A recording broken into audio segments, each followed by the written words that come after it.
Tama ba kuya, dito ka nakatira? Ito po si Kuya, kung tawagin nila ritong Tatay Buboy. 49 years old na po siya at 3 anak. Tubong Negros Oriental at dati tricycle driver at naging tanod dito sa Barangay 128, Balot, Tondo, Manila.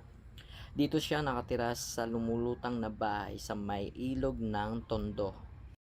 Wala siyang sapat na hanap buhay o trabaho kundi ito lang inaasahan niyang kanyang bangka na gawa sa basura galing sa ilog at inaasahan siya ng mga estudyante na araw-araw sumasakay sa kanya.